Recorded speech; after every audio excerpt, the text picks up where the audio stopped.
Cyrax. If you are watching this video, and it's not on Cyrax and Flyrax's channel, please tell a member of staff. We reserve the right to instruct our lawyers to insist on the death penalty for copyright infringement. The next step after the Vril flying saucers was the Haunebu series of craft. By 1939 the SS had produced the RFC-5, which it called the Haunebu-1. In August 1939, the machine made its maiden flight, and proved its viability. The early Haunebu-1 craft, of which two prototypes were constructed, were 25 meters in diameter, had a crew of 8, and could achieve the incredible initial velocity of 4,800 kilometers, but at low altitude. Further enhancement enabled the machine to reach 17,000 kilometers. Flight endurance was 18 hours. To resist the incredible temperatures of these velocities, a special armor called Victolan was pioneered, specifically for both the Haunebu and Vril series of disc craft.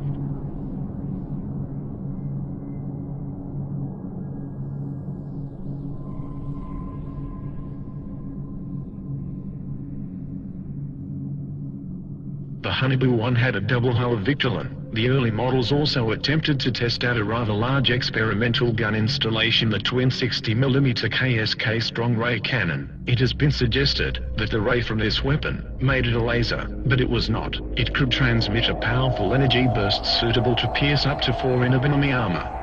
When a Vril 7 was shot down by the Russians in 1945, a similar underbelly-mounted KSK gun was destroyed, with debris recovered from the battle site. The heavy gun installation, however, badly destabilized the disc, and in subsequent Haunebu models lighter MG and MK cannon was supposedly installed. The Haunebu-1 first flew in 1939 and both prototypes made 52 test flights.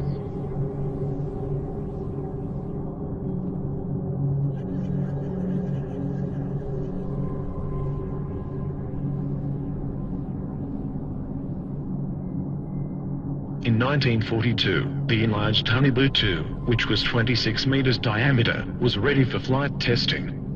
This disc had a crew of 9, and could also achieve supersonic flight of 6,000 to 21,000 kilometers with a flight endurance of 55 hours. Both it and the further developed 32-meter diameter Haunebu-2 had heat shielding of 2 hulls of Victolan. The craft were constructed and tested between 1943 to 44. The craft made 106 test flights. By the end of 1940, the Haunebu-2 had entered service as a reconnaissance aircraft, and there is certainly photographic evidence to support this. For example, one was caught on camera near Antarctica in 1940. The design of the Haunebu-2 should be noted for future reference. Whatever their exact nature, it appears confirmed that a range of alternative design aircraft were by now on the drawing board, or hovering above the ground. Some of these designs proved worked, and successes were being reported. On 17 April 1945,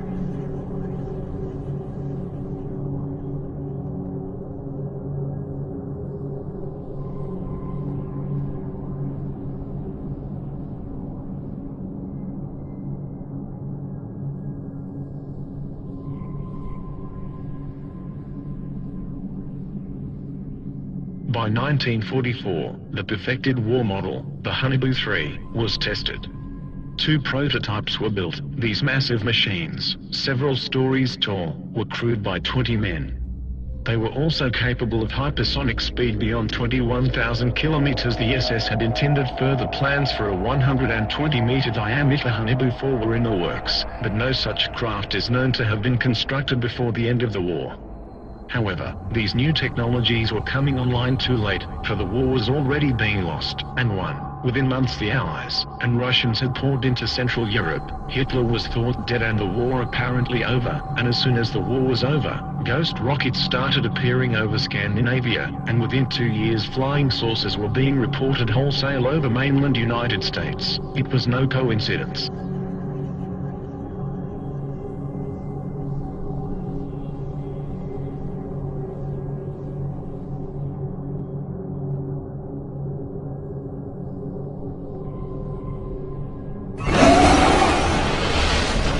Tempos.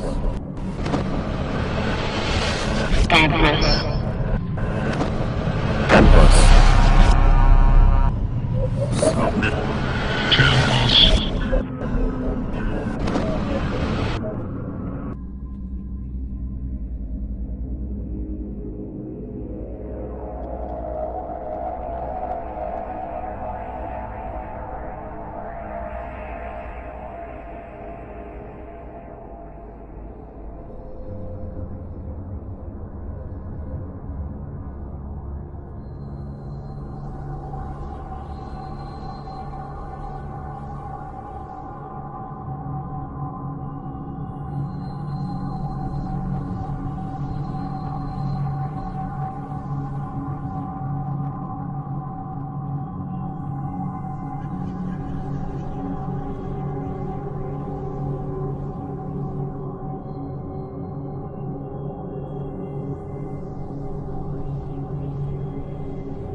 The New Believers.